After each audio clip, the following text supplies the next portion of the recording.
Narration script. 3 terrifying true security camera. Horror stories story. 1.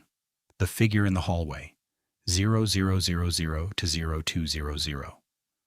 Calm setup and routine. My husband, Mark, works a rotating shift at the logistics plant, which means every third week I have the house completely to myself from 6 p.m. to 6 a.m. We bought our place 3 years ago. A quiet, unremarkable, split level in a suburban cul-de-sac. It's the kind of neighborhood where people leave their garage doors open during the day and don't think twice about it.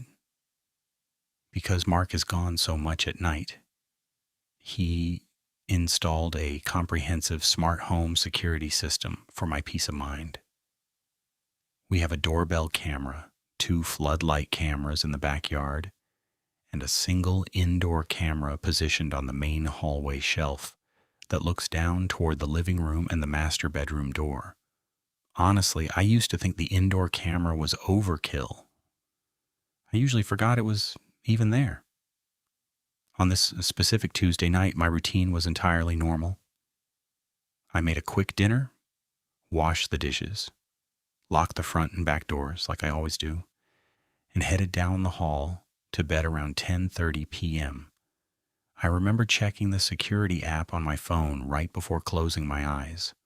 All green checks, system armed to home mode, which activates the exterior sensors but keeps the indoor camera running silently in the background, recording on motion.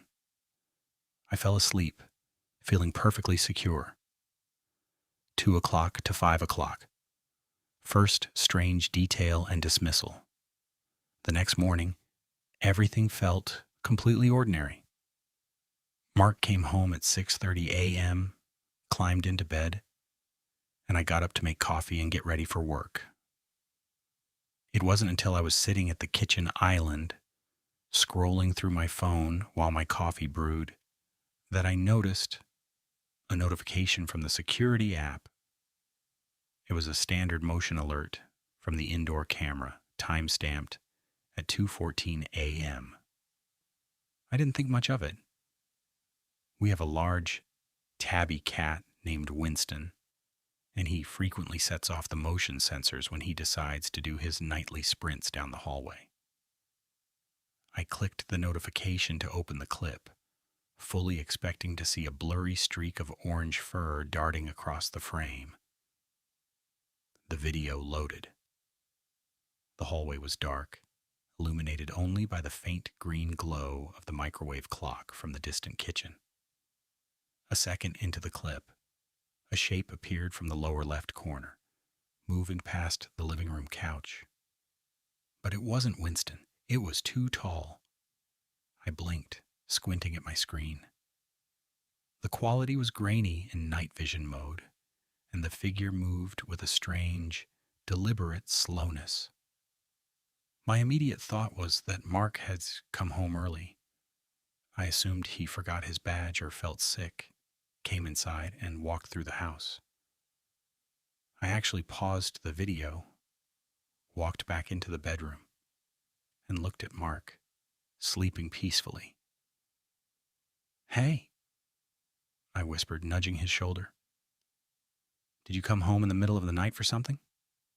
He groaned, barely opening his eyes. "No. Double shift, remember? Just got back an hour ago." "Are you sure? The camera picked someone up at 2 in the morning?" "Must be a glitch," he mumbled, turning over and pulling the blanket up. "Check the timestamp. Sometimes the cloud delays the uploads from the day before." That explanation made perfect sense. The app was notorious for lagging, sometimes sending alerts hours after they happened. I felt a wave of relief, walked back to the kitchen, and dismissed the notification. I convinced myself the clip was just a delayed recording of me walking to the bathroom the previous evening. 5 o'clock out to 8 o'clock. Second anomaly and escalation. The real unease didn't set in until Thursday morning. Mark was on his second to last night shift of the week. The night before had been completely uneventful, or so I thought. When I checked my phone after waking up, there were 3 separate motion alerts from the indoor hallway camera. All of them occurred between 3 a.m. and 3:45 a.m.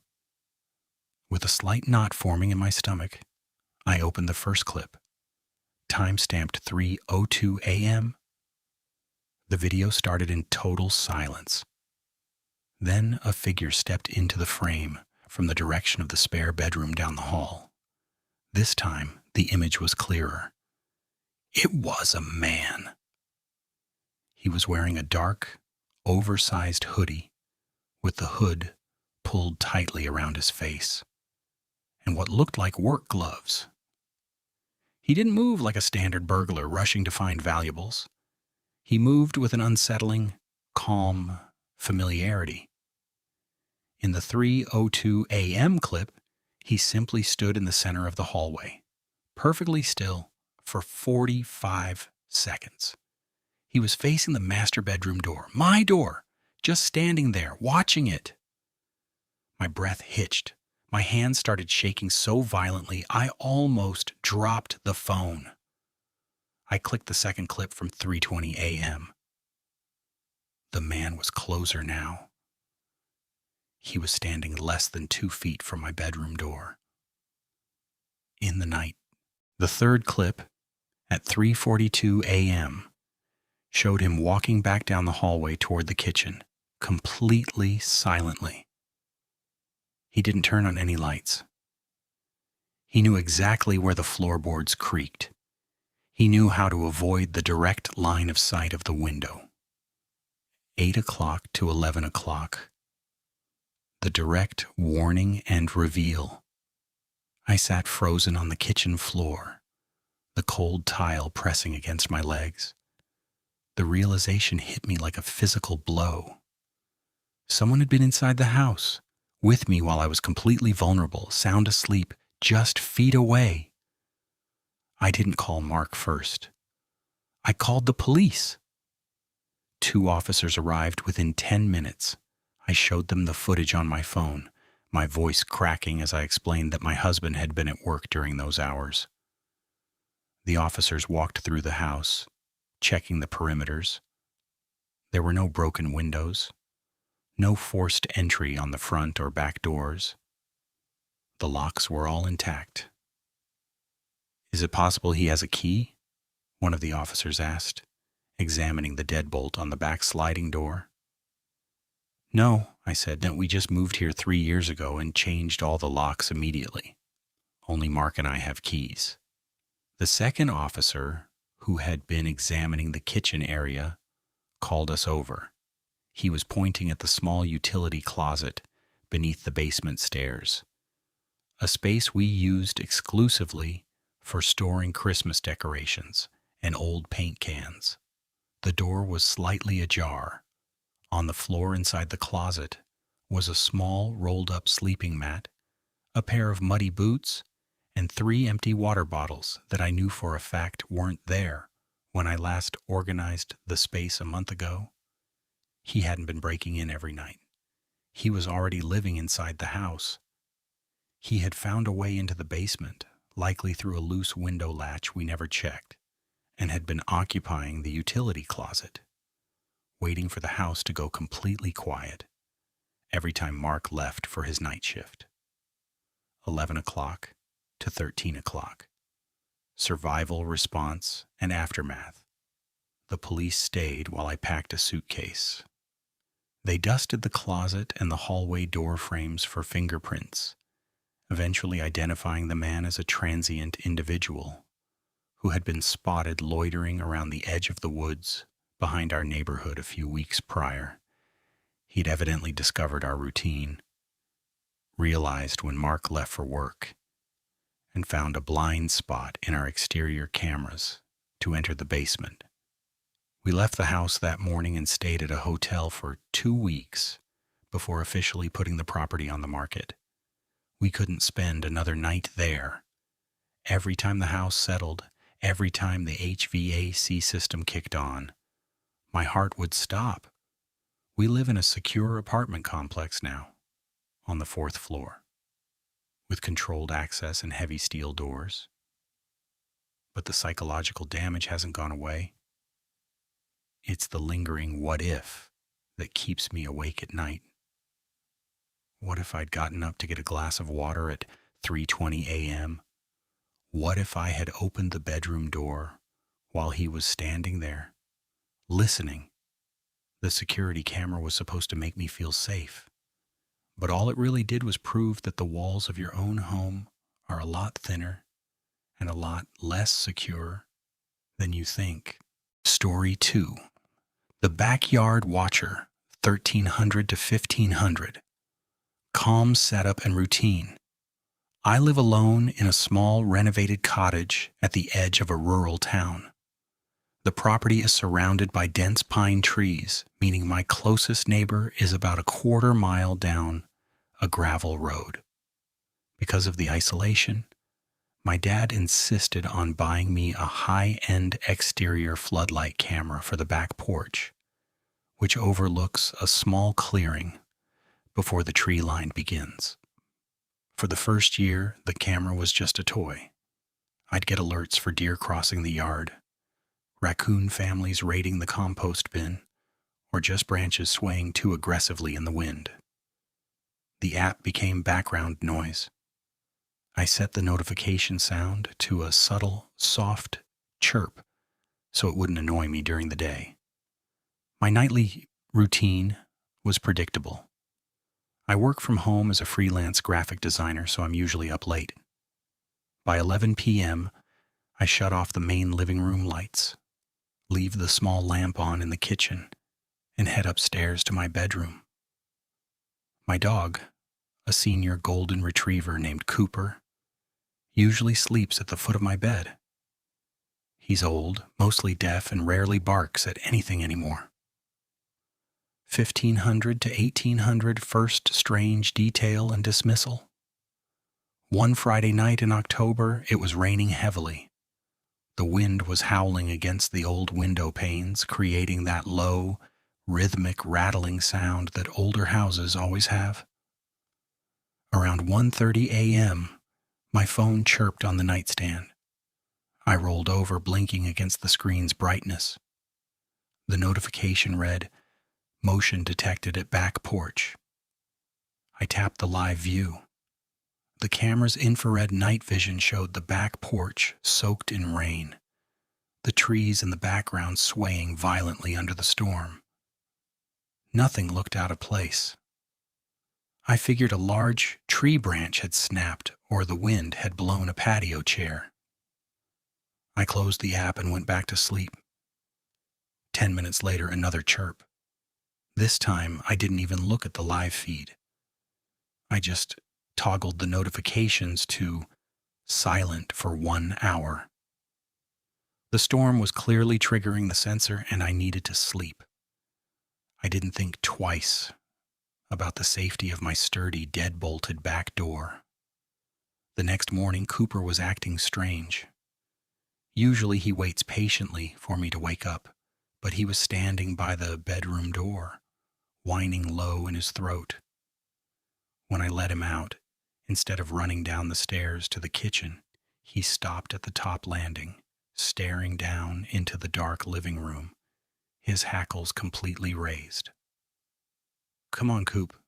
It's fine," I murmured, walking past him. I assumed he smelled a mouse or a stray cat outside the window. I made breakfast, fed him, and went about my day, entirely forgetting about the nighttime camera alerts, 1600 to 2100 second anomaly and escalation. That evening I was sitting on the couch, watching a movie when I remembered the alerts from the night before. Out of pure curiosity, I opened the app's history tab to look at the saved clips from the storm, mostly just wanting to see how bad the wind had actually gotten. I scrolled down to the 1:30 a.m. clip. The video opened with the rain pouring down. Then, 3 seconds in, a man walked up the back porch steps. He wasn't wearing a jacket or a raincoat despite the freezing downpour. He wore a plain, dirty white t-shirt and dark pants. His hair was plastered to his forehead. He didn't try to break the door down. He walked right up to the glass pane of the back door, pressed his face completely against it, and stared inside. Because the kitchen lamp was left on, he could see directly into the lower level of my house. In the footage, you could see him slowly moving his eyes from left to right, scanning the empty rooms. My chest tightened. I immediately clicked the next clip, the one from 1:45 a.m., right after I had silenced my notifications. The man was still there, but he wasn't looking inside anymore. He had looked up. He was staring directly into the lens of the security camera. He knew it was recording him. He stood there for the entire 2-minute duration of the clip, staring straight into the camera with a completely blank, expressionless face. Right at the very end of the video, he raised his hand and slowly tapped his index finger against the glass of the bulb, as if checking if it was real, before walking backward off the porch and disappearing into the dark tree line. A cold sweat broke out across my forehead. He had stood on my porch for over 15 minutes while I lay upstairs with my phone silenced. Suddenly, Cooper let out a sharp, aggressive bark from the kitchen. It wasn't his usual lazy bark at the mailman. It was a deep, protective snarl. I froze on the couch. The house was dead quiet except for the sound of the refrigerator humming. Then I heard it. A faint, distinct tap, tap, tap against the glass of the back porch door. My heart hammered against my ribs. I picked up my phone, my fingers fumbling as I tried to open the security app's live view, rather than walking to the kitchen to look through the window myself. The live feed loaded. He was back. He was standing in the exact same spot on the porch, his face pressed against the glass. But this time he had something in his hand.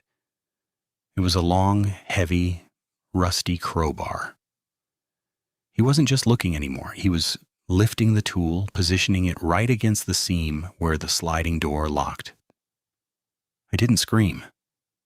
Panic turned into pure adrenaline. I grabbed Cooper by his collar, dragging his heavy frame up the stairs as quietly as humanly possible. As we reached the top landing, the terrifying sound of shattering glass echoed through the lower level of the house. He was inside. I sprinted into my bedroom, locked the heavy wooden door, and shoved my dresser in front of it. I dialed 911, my voice a frantic whisper as I gave the dispatcher my address. "He's downstairs," I sobbed. "He broke the glass. He has a crowbar." Downstairs, I could hear his heavy, wet footsteps walking across the hardwood floor. He walked into the living room, then the kitchen. Then the footsteps stopped at the bottom of the stairs. Every second felt like an eternity. I held Cooper's muzzle shut with both hands so he wouldn't make a sound. We sat in the dark, listening to the slow, deliberate creak of the stairs as the man began to ascend. Creak, creak. He reached the top landing. I saw the shadow of his feet interrupt the faint line of light beneath my bedroom door. The doorknob jiggled. Once, twice. Then a heavy thud as he threw his shoulder against the wood. The frame groaned, but the heavy old door and the dresser held. Before he could strike it again, the distant, beautiful sound of sirens began to wail down the gravel road. The man paused. I heard his footsteps quickly retreat down the stairs, followed by the distant sound of him fleeing through the broken back door. 26 minutes to 28 minutes. Aftermath and reflection. The police arrived 2 minutes later, but the man had already vanished into the dense woods. They found the crowbar dropped on the kitchen floor, along with muddy footprints leading throughout the downstairs area. Despite an extensive search with K9 units, they never found him. The local sheriff suspected he was a transient individual passing through the forested county lines. I moved back to the city the very next week. I took a massive financial hit breaking my lease and leaving the cottage behind, but no amount of money is worth the terror of feeling hunted in your own home. The floodlight camera was meant to be a shield, a high-tech deterrent to keep the outside world away. But now, whenever I see a security camera mounted on a building or a house, I don't think about safety. I think about the fact that those cameras are just passive historians, painstakingly recording the exact moments you realize you are completely unprotected. Story 3. The Crawl Space Visitor, 28 minutes to 30 minutes. Calm setup and routine. When my sister and I rented a charming, older craftsman-style home in a historic district of Savannah, we thought we had struck gold. It had original hardwood floors, a beautiful front porch, and a small fenced-in backyard. The only quirk was a small square wooden hatch built into the ceiling of the hallway closet, which led to a shallow crawlspace attic. The landlord told us it was completely empty and sealed from the outside, used only for accessing old knob and tube wiring if needed.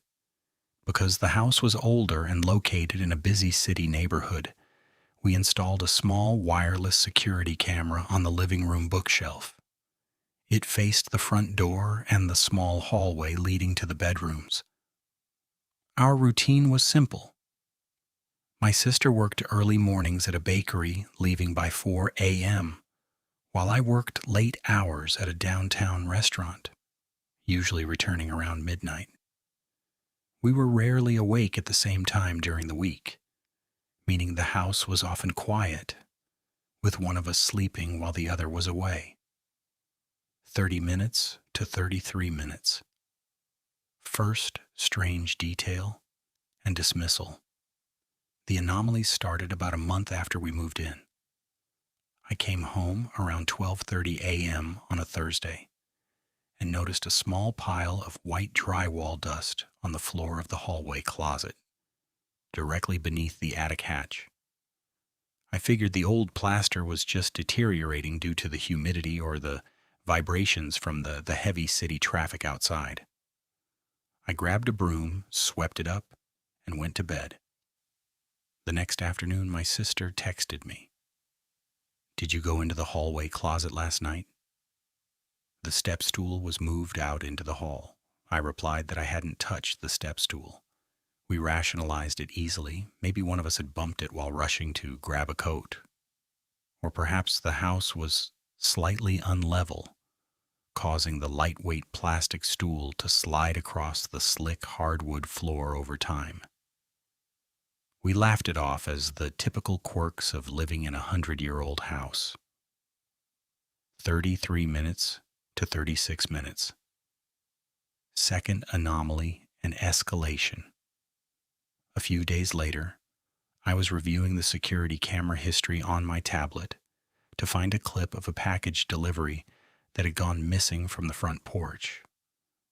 As I scrolled through the timeline of the previous night, I noticed the camera had registered a 10-second motion event at 2:15 a.m.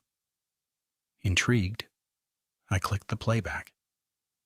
The living room was dark.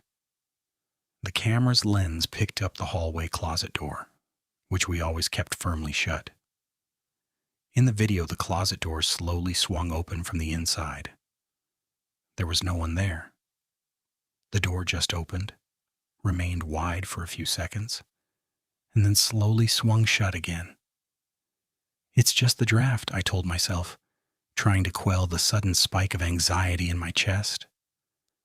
The old house had terrible insulation, and the HVAC unit was located near that closet. The sudden rush of air when the heat kicked on must have pushed the poorly latched door open. It was the only logical explanation. 36 minutes to 39 minutes direct warning and reveal. The final realization occurred on a rainy Sunday evening. My sister was staying at her boyfriend's house, so I was entirely alone. I was sitting in bed reading, the house completely silent except for the steady patter of rain on the roof. Around 11:45 p.m., I heard a low, distinct thud coming from the hallway closet. It sounded like something heavy dropping onto the floorboards. My heart dropped. I sat frozen in bed, every muscle in my body tensing. I reached for my phone on the nightstand and opened the live view for the living room camera. The feed connected immediately. The hallway closet door was wide open. A man was standing in the middle of our living room. He was thin, gaunt, with long, unkempt hair, wearing clothes that looked like they hadn't been washed in months. He wasn't looking for a television or a laptop. He was holding a small notebook, stepping slowly around the room, gently touching our personal items, our books, our photos on the shelf, the mugs left on the coffee table. Then he walked toward my bedroom door. In the live camera feed, I watched him stop right outside my door. He reached into his pocket and pulled out a small key, a duplicate of the house key we kept on the kitchen counter. He had evidently found it weeks ago, taken it down to a local hardware store during the day while we were at work, made a copy, and returned the original. 39 minutes to 41 minutes. Survival response and escape. I didn't have time to think. I heard the lock on my bedroom door gently click from the outside. I threw myself out of bed, lunging toward the window that faced the front porch. I threw the latch up, shoved the window open, and scrambled out onto the wet porch roof, sliding down the pillars onto the muddy grass below. I ran down the street in my pajamas, screaming for help, until a passing motorist pulled over and called the police. When the police returned to the house, with me 20 minutes later, the man was gone. But they found the attic hatch completely open. Inside the narrow crawl space, the police discovered a makeshift living setup. He had a sleeping bag, a collection of our discarded clothing items, food wrappers stolen from our pantry, and pages upon pages of notes detailing our daily routines. What time my sister left for the bakery, what time I came home from the restaurant, and our sleep schedules. He had been living above our heads for nearly 6 weeks, coming down into our living space the moment he knew the house was quiet. 41 minutes to 43 minutes, aftermath and reflection. The police eventually apprehended him a month later when he attempted a similar intrusion in a neighboring property. It turned out he was a deeply disturbed individual who had tracked the house's vacancy before we even moved in, establishing his spot in the crawl space before our lease even began.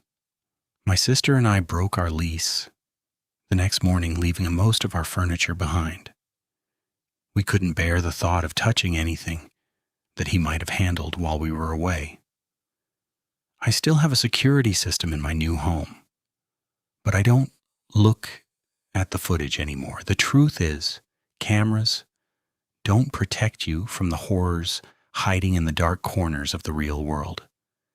They just give you a front row seat to the realization that you were never truly alone.